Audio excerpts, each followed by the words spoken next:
1 ফেব্রুয়ারি থেকে শুরু হচ্ছে অমর একুশে বইমেলা। উদ্বোধন করবেন প্রধান উপদেষ্টা। জুলাই গণ অভ্যুত্থান নতুন বাংলাদেশ বিনির্মাণ মূল প্রতিপাদ্য নিয়ে আগামী 1 ফেব্রুয়ারি থেকে শুরু হচ্ছে অমর একুশে বইমেলা।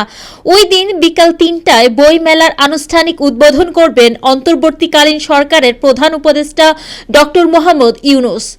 বৃহস্পতিবার 30 জানুয়ারি অমর একুশে বইমেলা 2025 উপলক্ষে বাংলা একাডেমিতে আয়োজিত সংবাদ সম্মেলনে এসব বিষয় জানান একাডেমির মহাপরিচালক অধ্যাপক মোহাম্মদ আজম। তিনি বলেন, আগামী 1 ফেব্রুয়ারি শনিবার বিকেল 3টায় বইমেলা উদ্বোধন করবেন অন্তর্বর্তী সরকারের প্রধান উপদেষ্টা ডক্টর মোহাম্মদ ইউনূস। জ্ঞানভিত্তিক, মানবিক ও অন্তর্ভুক্তিমূলক গণতান্ত্রিক বাংলাদেশ বিনির্মাণে বই এবং বইমেলা সহায়ক। আমরা আশা করি সকল সম্ভাবনায় আলোকিত হবে এবারের মেলা, আমাদের প্রাণের বইমেলা।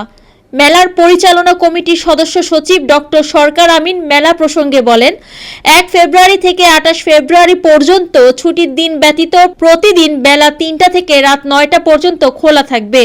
রাত 8:30টার পর নতুন করে কেউ মেলা প্রাঙ্গণে প্রবেশ করতে পারবেন না। ছুটির দিন বইমেলা চলবে সকাল 11টা থেকে রাত 9টা পর্যন্ত 8 ফেব্রুয়ারি ও 15 ফেব্রুয়ারি ব্যতীত। এছাড়া 21 ফেব্রুয়ারি মহান শহীদ দিবস এবং আন্তর্জাতিক মাতৃভাষা দিবসে মেলা শুরু হবে সকাল 8টা এবং চলবে রাত 9টা পর্যন্ত।